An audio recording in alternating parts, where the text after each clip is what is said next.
우리가 신앙인들이 이제 예배를 소중히 한다라고 아까 강고에서도 말씀을 드렸지만 예배라는 것이 되게 출발이 어떻게 됩니까? 되게 한 주간을 시작하는 주일날 이제 예배당에 성전에 모여서 하나님 앞에 지난 한 주간을 돌이켜 참여를 하고 또 다가오는 한 주간을 주님 안에서 살기를 말씀을 통해서 하나님 앞에 고백하고 또 하나님의 임재하심과 하나님의 사랑을 영육간에 느끼며 출발을 합니다. 그것이 예배의 출발이에요. 그러면 이제 세상 속으로 나가겠죠. 예배의 출발이란 말은 예배가 끝나지 않았다라는 얘기입니다. 단위로 나눠서는 뭐 공동 예배가 뭐 11시에 시작해서 12시에 끝났다 이렇게 말씀을 드릴 수 있겠지만 우리의 삶 자체가 예배이기 때문에 예배라는 게 뭐예요? 하나님을 경외하고 하나님의 뜻을 따르는 것을 우리는 예배라고 하는 거예요. 우리가 사람에 대한 예절을 얘기를 할 때도 그 사람 보일 때만 예절을 지키고 그 사람 안 보일 때는 그 사람에 대해서 함부로 하는 것, 그건 올바른 예절이 아니잖아요. 마찬가지로 우리가 하나님을 예배한다라는 것은 곧 하나님이 기뻐하는 삶, 하나님의 말씀, 성경의 진리를 따라서 살아가는 삶이 계속되기 위해서 그 첫 출발을 성전에서 한다. 그 다음에 그 종점은 어디냐? 세상을 경유해서 가정에서 그 예배의 삶이 종점이 되는 거예요.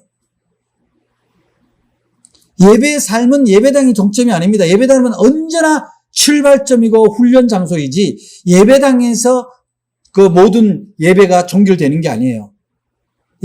예배의 종결은 언제나 집이다. 가족이다. 많은 사람들이 이 코로나19 사태 가운데 이제 가족들과 함께 있는 시간이 많아집니다. 아무래도 바깥에서 모임이 줄어들고 그러다 보니까 가족들과 함께 있다 보면은 서로가 가족이라는 이유로 의지하고 기대가 많습니다.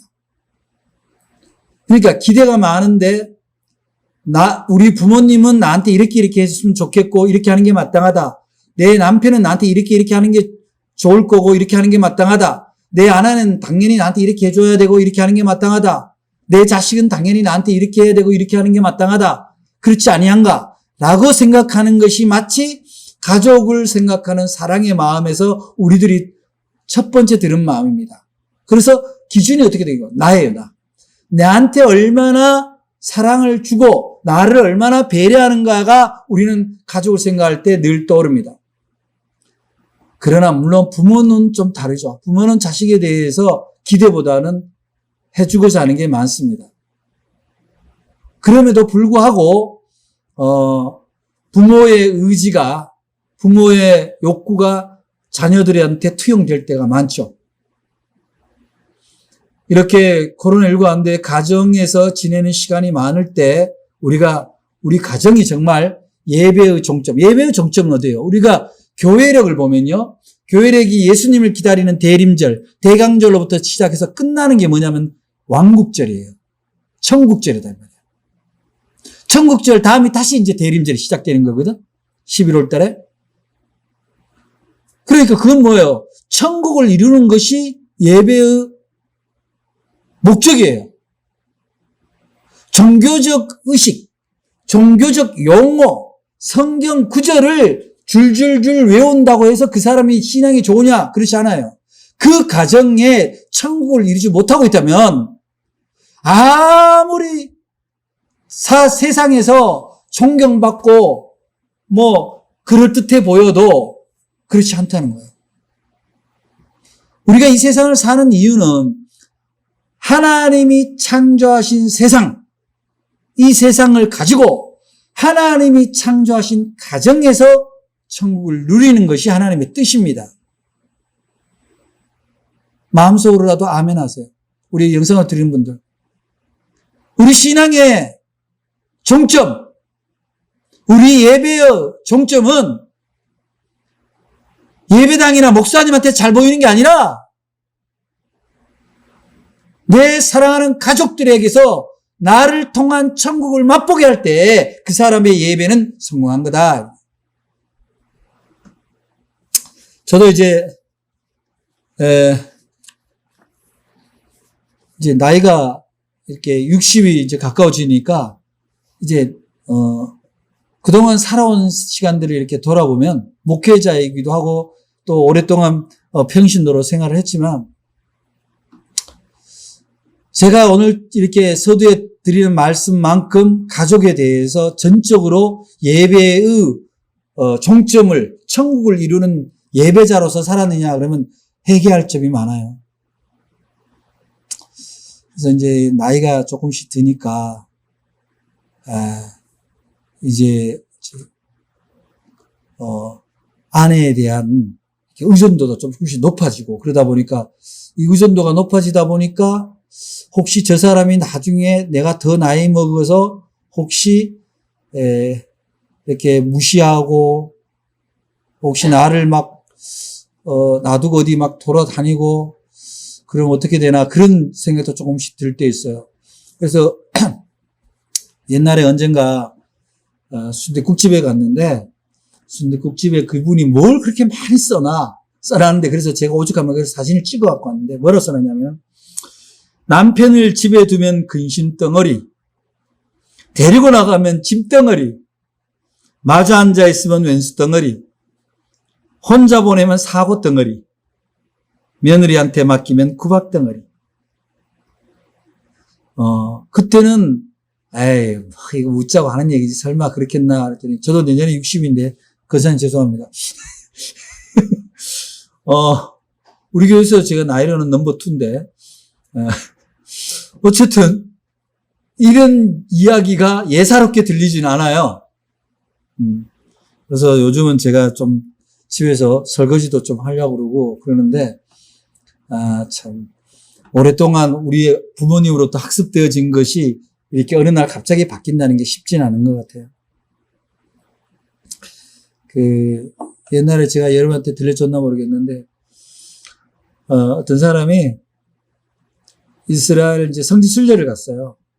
성지 순례를 갔는데, 근데 그 부인이 워낙 악자야. 남편을 막 구박하고, 무시하고, 쌍욕하고, 드세고, 그렇게 막, 몸도 이제, 그러니까 막 성정이 그렇게 나타나는 거죠. 그런데 갑자기 거기 성지 순례다 심장마비로 갑자기 죽었어요. 죽었는데, 그래서 어떻게 하면 좋겠냐. 그래서 이제 그쪽에서 병원에서 여기서 장례 치르고 이렇게 나중에 화장을 내서 가져가면 이제 비용이 뭐 얼마 안 되는데 시신을 가져가면은 비용이 많이 든다. 그래서 어떻게 하겠느냐. 그러니까 그 사람이 기도를 하더니 돈이 들어도 비행기 시신을 가져가겠습니다. 그래서 사람이 역시 참 부인을 사랑하는구나. 자기를 구박해도. 그래서 이제 장례를 다 치고 났는데 친한 친구가 물었어요. 야, 돈이 무려 거의 온 길인데 몇 천만 원이 들어갔는데 어떻게 그렇게 했냐. 그냥 하장해서 어차피 여기 와서 하장할 건데. 그러니까 예수님 부활한 데라 부활해서 오면 어떡하냐고. 예, 젊은 사람들은 잘 안 묻죠.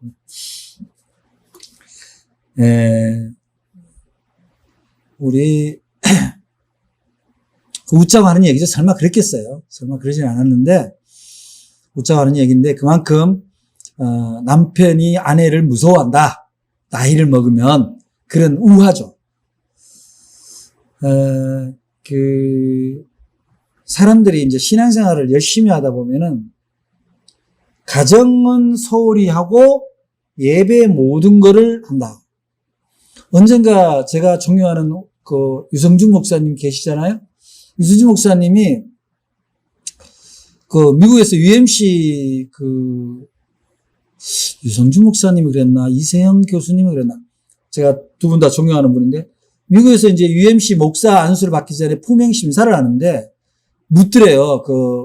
심사는, 심사위원이 목회자죠. 그러니까, 너는, 교회 일과 가정의 일이 있는데, 가정의 아내가 몸살이 났고, 교회 행사가 앞두고 있다. 그럼 너는 어떤 일을 하겠느냐? 그렇게 물었어요. 그러니까 어떤 사람은, 당연히, 내가 교회 사역자로서 사사롭게 가정 일을 돌보기보다는, 교회에 중요한 행사가 있으면 그 일을 먼저 준비해야 되지 않겠냐. 그렇게 대답을 하는데, 제가 목사님은, 아내가 아픈데 교회 일을 한다? 그래서 자기는 아내를 먼저 살피고 오겠다. 그렇게 얘기를 했다는 거예요. 그러니까, 너는 통과. 심사관이, 면접관이 너는 통과를 해. 그 앞에 있는 사람은 다시 생각해보라. 그게 뭘 의미하는 거예요?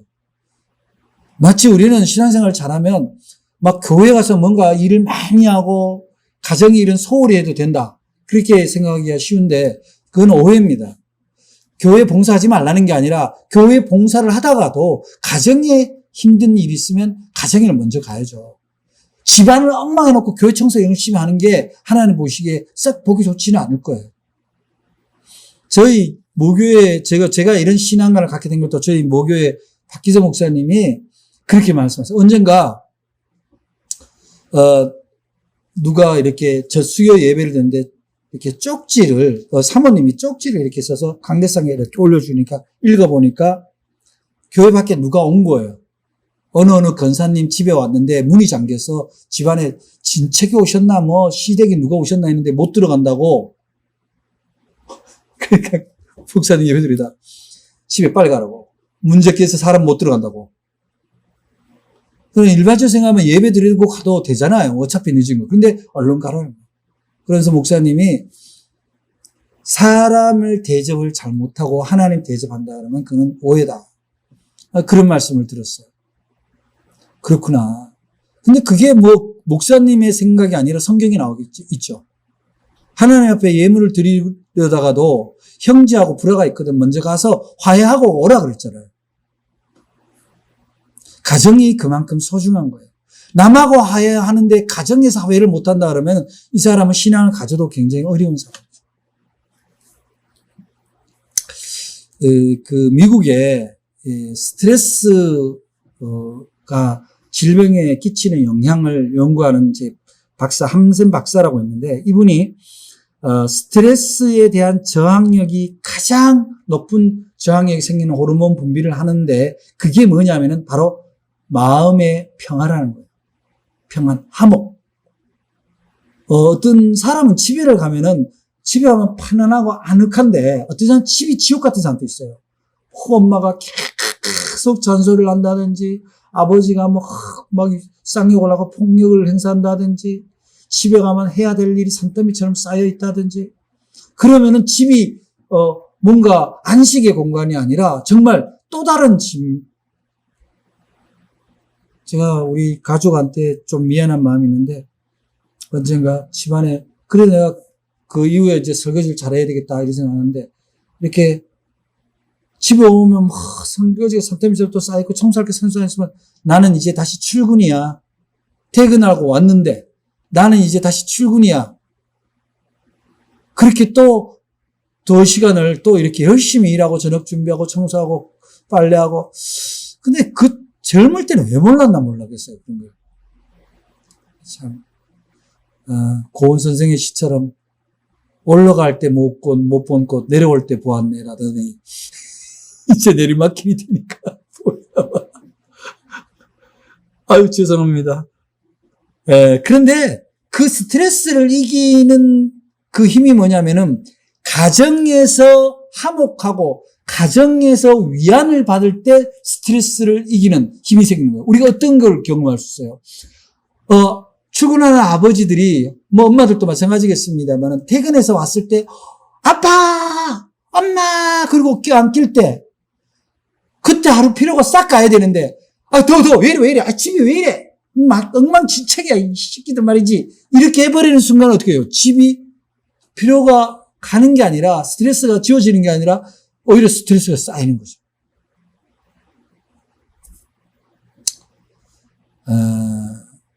그래서 가정에서 저는 그런 생각을 해요. 집이 깔끔하고 아이들이 공부 열심히 하는 것도 좋지만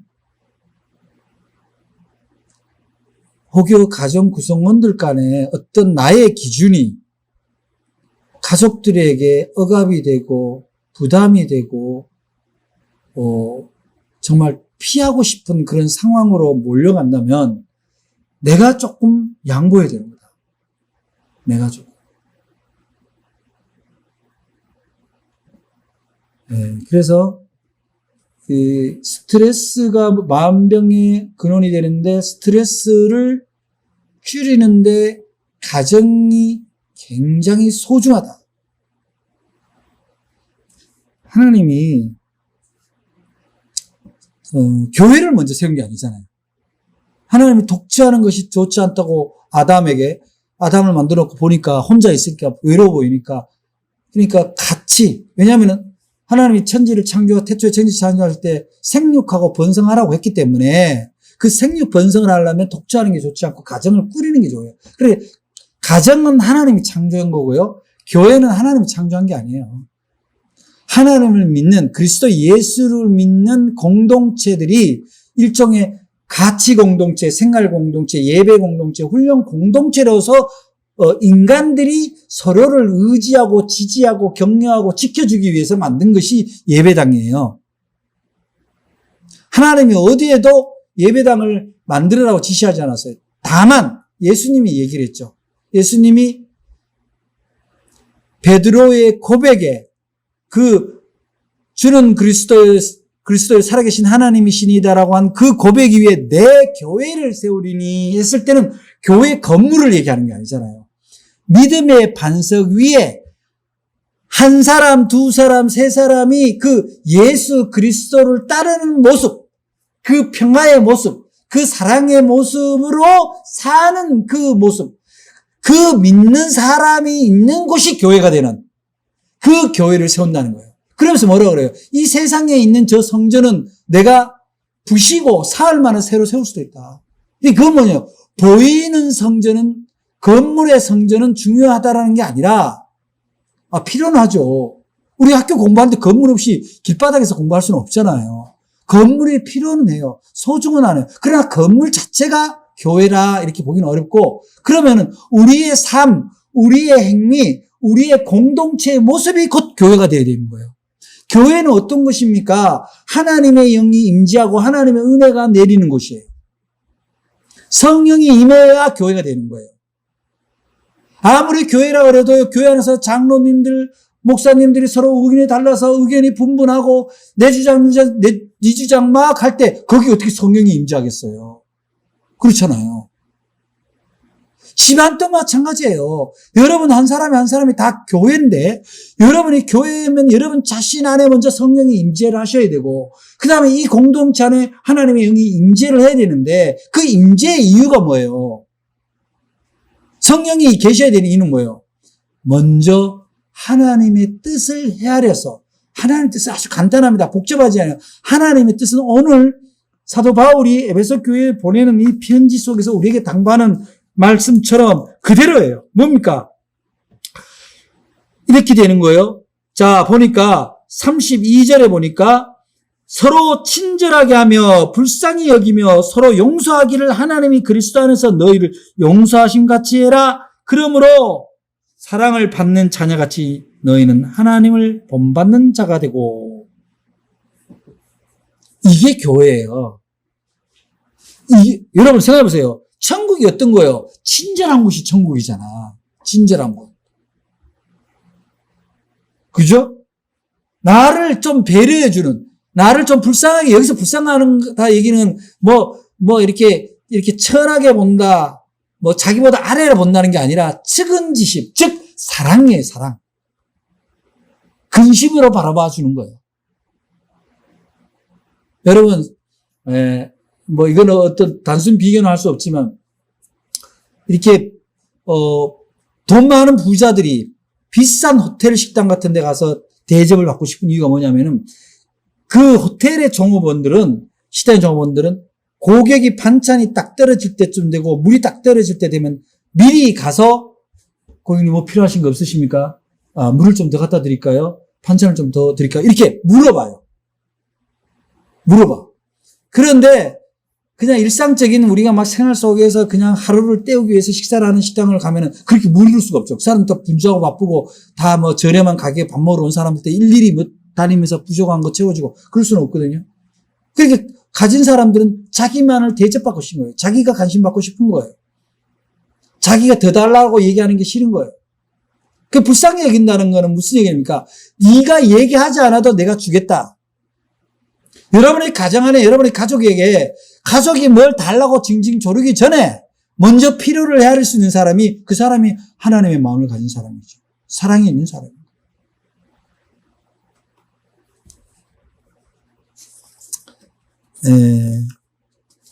우리가 다 자기 가족 사랑하죠. 근데 가족 사랑하는데 특히 자식을 사랑하죠. 저는 가끔 드라마나 또 혹은 어느 집에 종종 보는 집이 있는데 내가 어디라고 참 내 입으로 얘기할 수는 없는데 그 자식들 보는 앞에 자기 배우자를 함부로 얘기하는 사람도 있어요. 참 무지한 사람이에요. 아무리 자기 배우자가 자기한테 서운하고 좀 부족한 게 있다 하더라도 절대로 그러면 안 돼요. 자식들은 그걸 그대로 옵니다. 아빠를 무시하는 엄마, 엄마를 무시하는 아빠, 그것이 학습되어지든지. 근데 그 무시하는 게 오지, 내가 너네 아빠를 무시하고 너네 엄마를 무시하지만 너희들은 사랑해 하더라도 그 사랑이 온전히 전달이 안 된다는 거예요. 그래서 진정한 자식 사랑은 부부가 서로 사랑하는 것을 보여주는 거예요. 어떻게 세상에 피 한 방울 안 섞이고 전혀 다른 환경에서 살다가 만난 부부가 어떻게 내 입에 혀처럼 그렇게 짝짝 맞을 수가 있겠어요. 그런 가정은 없어요. 그런 어떻게 가욕을 어떻게 생각하냐고. 자식도 내 마음 같지 않은데. 대개 남자들이 잘못하는 경우가 많죠. 그래서 결국은 가정이 천국이 된다라는 것은 사랑을 보여주는 일인데 자식 사랑하는 거 쭉쭉 빨고 뭐 해주고 이런 거 다 좋지만 자기 배우자를 존중하고 사랑해주는 모습, 그 모습이 온전히 사랑을 가르치는 모습입니다. 여러분, 오늘 성경이 말씀하시는 5장 1절의 말씀, 사랑을 받는 자녀같이 너희는 하나님을 본받는 자가 되고 그리스도께서 너희를 사랑하신 것 같이 너희도 사랑 가운데 행하라 이렇게 말씀하신 것이 너희라는 것은 바로 어떻게 됩니까? 우리가 굳이 피 한 방울 섞인 남한테를 먼저 사랑하는 것을 보여주는 일보다 내 가족에게 얼마나 내가 사랑을 먼저 보여주고 있는가를 돌아봐야 되는 거예요. 남 좋아하고 남 도와주다가 자기 가정에 기둥뿌리가 쑥쑥 빠지는 사람도 종종 봤습니다. 제가 언젠가 모임에 보면은 자기 집은 지금 힘들어 죽겠는데 무슨 어디 모임이나 경조사에 가면 남한테 지기 싫어서 막 남보다 가행해서 축의금 조의금을 내고 행사에 협찬금을 내는 사람 종종 봤어요. 아이고 오바를 하는구나 싶어요. 순서가 틀렸다는 순서. 그렇다고 내 가족만 사랑하라,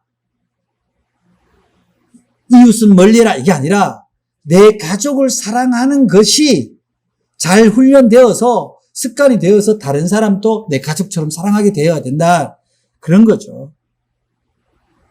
그래서 우리가 스트레스를 이기는 방법은 사랑을 받는 거예요. 존중받는 거예요. 위안을 받는 겁니다. 여러분 가정의 배우자와 자녀들이 병에 안 걸리게 하려면 사랑을 먼저 보이시기 바랍니다. 배려를 먼저 보이셔야 돼요. 용서를 먼저 하셔야 됩니다. 그래서 우리가 오늘날 시대를 가정의 위기 시대다, 가정이 파괴되는 시대다 이런 얘기를 많이 하는데 그러면 교회당이 뭔 의미가 있어요? 가정이 파괴가 되는데 그렇잖아요. 예배의 존재의 이유는 하나님이 창조하신 가정이 천국이 되는 데 있다는 걸 여러분이 믿으시고 여러분의 가정을 천국으로 만들기 위해서 예배자가 되시기를 주의 이름으로 간절히 부탁을 드립니다. 그래서 가정을 돌보지 않는 것은 죄. 가족을 사랑하지 않는 건 죄다 이 말이에요. 그것이 부모님이든 자식이든 형제든 간에 형제를 사랑하지 않는 자가 어떻게 하나님을 사랑한다고 고백할 수 있냐는 거죠. 생각이 다를 수 있습니다. 종교가 다를 수도 있습니다. 종교가 다르다고 내 형제를, 내 가족을 다 마귀 사탄이라고 불러도 되겠냐고. 행위가 마귀 사탄이면 마귀 사탄이지만 행위가 마귀 사탄이 아니면 그를 위해서 기도하고 배려하고 기다려줄 줄 알고 때가 되면 복음을 전해야 되는 거죠. 종교 틀리다고 원수처럼 지내는 게 주님의 뜻일까요? 그렇지 않아요. 제가 언젠가도 고백한 적이 있는데 제가 신학교 다닐 때 어떤 목사님이 와서 설교를 하는데 그때 말씀이 디모데 후서 5장 8절 말씀이에요. 누구든지 자기 친족 특히 자기 가족을 돌아보지 아니하면 믿음을 배반한 자요 불신자보다 더 악한 자다. 얼마나 무서운 말이에요. 가족을 돌아보지 않는 자는 믿음을 배반한 자라고 얘기를 하잖아요. 그런데 우리는 때로 종교라는 이름으로 형제와 멀어지고 종교라는 이름으로 가정을 소홀히 한다면 이 성경을 어떻게 우리가 받아들여야 돼요?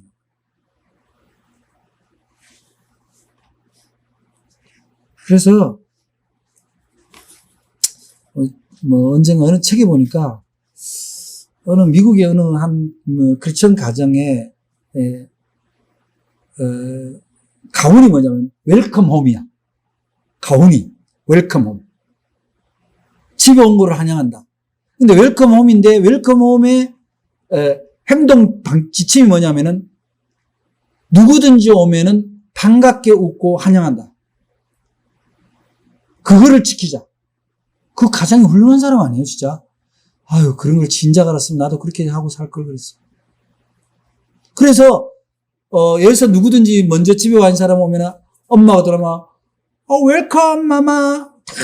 이렇게 막 안고, 아버지가 오면, 웰컴, 데디, 막 하고, 그렇게 하고, 그러니까, 웰컴, 데디. 그런데 집안이 왜 이래? 막 성질 낼 수가 없잖아요. 근데 우리들의 부모들은 되게 어떻게 해요? 들어오자마자, 너 숙제 다 했어? 집에 왜 이래?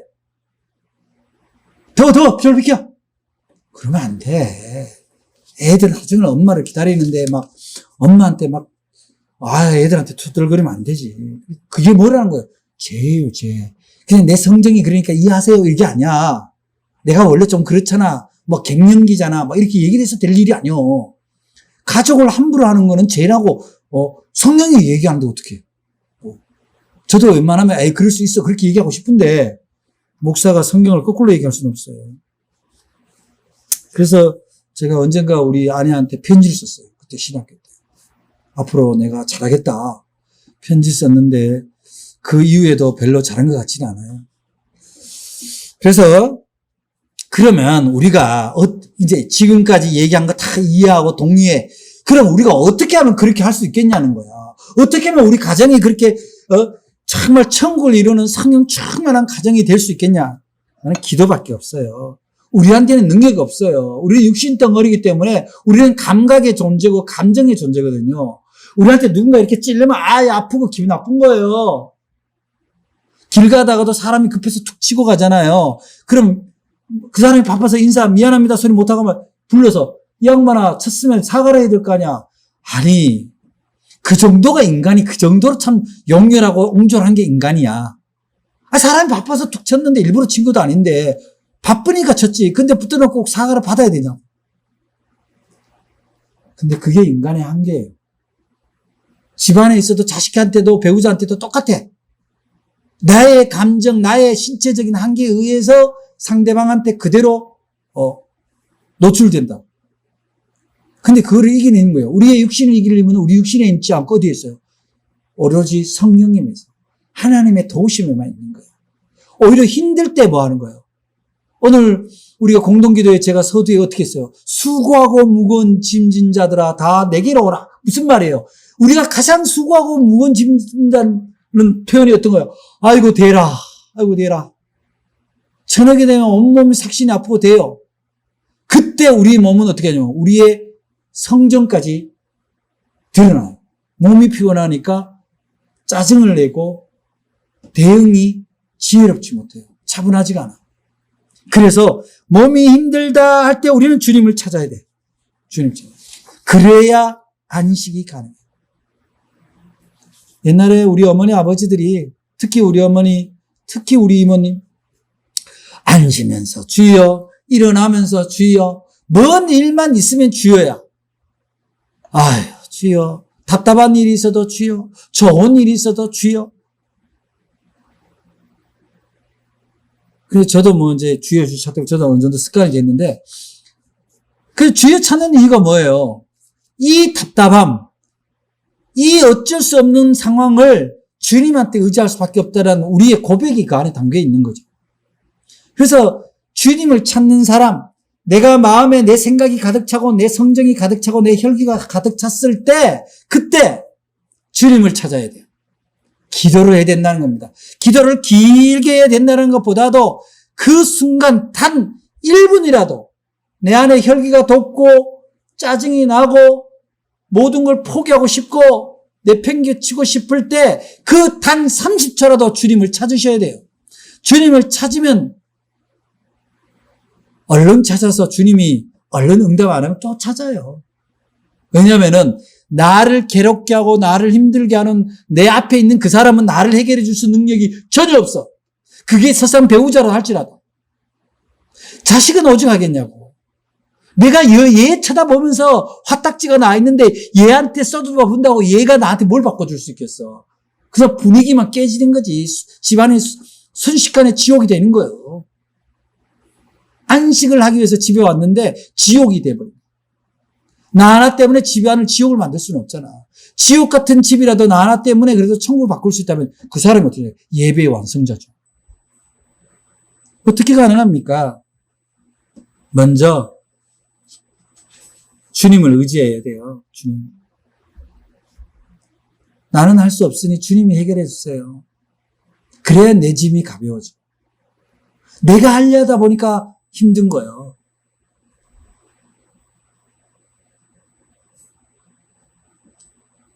그래서 그게 하려면 어떻게 되냐면 가급적이면 집에서 이렇게 아침이라도 같이 기도하고 말씀 한 절 보는 거를 이렇게 습관화하면 좋아요. 그러면은 내가 가족들한테 예배 드리고 말씀을 보고 함께 기도한 그 모습이 가족들 사이에 인지되어 있기 때문에 내가 돌변하는 모습을 보이는 게 내 자신이 용납하기 어려운 거죠. 우리가 교회 안에서 막 예배 드리고 나서 성질내고 삿대질하고 감히 그러지는 않잖아요. 똑같아요. 그래서 가정에서도 예배를 5분이라도 좋고 10분이라도 좋으니까 그렇게 예배하고 기도하는 것을 습관화하면은 내가 그 가정에 천국을 이루는 출발을 하는 사람이 되는 거예요. 그리고 그러다 보면 어떻게 돼요? 가족들이 서로 자기 욕구나 자기 성정을 조금 내려놓고 기다려 줄 줄 알고 배려하고 그러다 보면은 가정이 화목해지고 그러다 보면 스트레스 지수가 낮아지고 바깥에 나가서 활력을 얻고 되게 옛날에 남편들이 보면 그러죠. 집에 와서 부인이 뭐라고 잔소리하면은 내가 바깥에서도 스트레스 받고 일하다 왔는데 내가 집에까지 와서 이렇게 해야 되느냐. 제발 좀 그만해라. 그렇게 얘기를 하잖아요. 그런데 집에 올 때 기도하면서 오늘은 내가 집에 와서 가급적이면 좀 집안의 분위기를 좋게 해야지 그런 마음을 가지고 들어오면서 기도하면서 들어오면 가족 중에 누가 나한테 뭐라 하더라도 그래 저것도 나를 위해서 하는 얘기지 가족을 위해서 하는 얘기지 그게 어느 정도 수용할 준비를 하고 가야 돼. 힘들수록 그러면 어떻게 돼요? 그 안에 성령이 역사하는 거예요. 내 안에 성령님이 나를 만지기 시작하고 나를 성숙시켜주기 시작하고 그러면 어떻게 돼요? 정말 가정이 화목해지고 그전에는 예수 제대로 믿고 집에서 기도하고 예배하는 생활이 안 될 때는 일주일에 한두 번 꼭 서로 성질을 냈다면 그게 있고 나면 한 달에 한두 번으로 바뀌고 그게 1년에 한두 번으로 바뀌고 그렇게 바뀌어가는 거죠. 그러면은 그 사람은 사회 나가면요 뭔가 자신감이 있는 거예요. 왜냐하면 나는 너희들이 나를 무시해도 너희들한테 내가 조금 힘들 마음이 있지만 집에 가면 나는 천국이 있다. 나를 기다리는 천국이 있다. 나를 기다리는 천사들이 있다. 그런 마음이 들면은 여기 힘든 것이 견뎌지거든요. 그렇지 않겠습니까? 내가 열심히 일하고 지치고 힘든데 집에 가도 여전히 다 나를 무시하고 나에게 함부로 하고 막 전부 성질내고 있으면 내가 왜 이렇게 열심히 일하지 생각이 들겠어 안 들겠어? 그렇죠?